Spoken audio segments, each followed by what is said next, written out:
G'day. So since I live in Australia, it's a bit difficult for me to travel to Kentucky, USA to visit the Creation Museum, founded by another Australian, Ken Ham. So I went onto YouTube and watched a 20-minute online tour.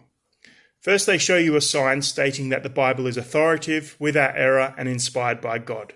So we're off to a good start. Next, the camera pans to a full mastodon skeleton, and afterwards shows what looks like a small carnivorous dinosaur hanging out with an early Homo sapien, the same way a dog would do today with its owner, even though I didn't get to see the famous Triceratops wearing a saddle. Afterwards, the 7 C's of history are shown: creation, corruption, catastrophe, confusion, Christ, cross, and consummation.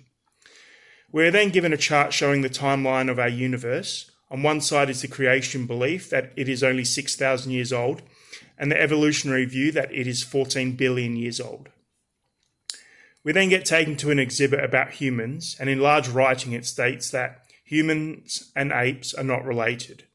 And I was amused that on a wall it says, one race, one blood, the humankind, and that we are all descended from Adam and Eve.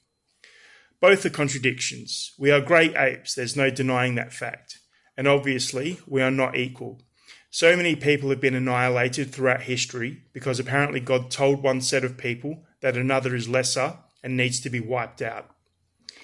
We then travel into the Dino Den.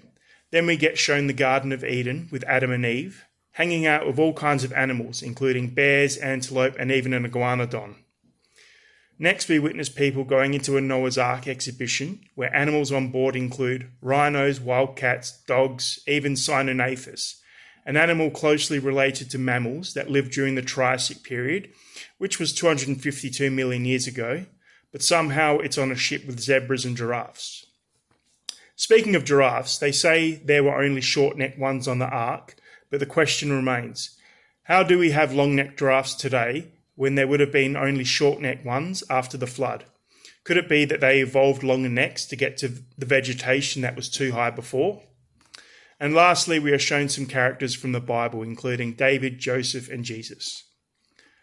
After the tour, I watched an interview with founder Ken Ham, who states that the theory of evolution is unfounded speculation, and he had the goal to add that atheism is a religion. Yes, as Bill Maher once said, calling atheism a religion is like calling abstinence a sex position, and evolution is not an unfounded speculation, and what is more probable? That what was written a few thousand years ago about the origin of life on this planet by people who thought the Earth was flat, didn't know we orbited the sun, and were oblivious to germ theory and microorganisms. All the thousands and thousands of scientists, paleontologists, geologists and biologists who for nearly 170 years have dedicated their entire lives to trying to figure out the origins of life through trial and error, always striving to discover more and still admitting that we don't know it all yet. What I took away was the sheer amount of adults at the museum who subscribe to this way of thinking, and they're going to pass this misinformation on to their kids, not just at home, but in the classroom, with 17 states in America teaching creationism. I used to laugh at the people who believed in creationism. Now I just feel sorry for them. Cheers.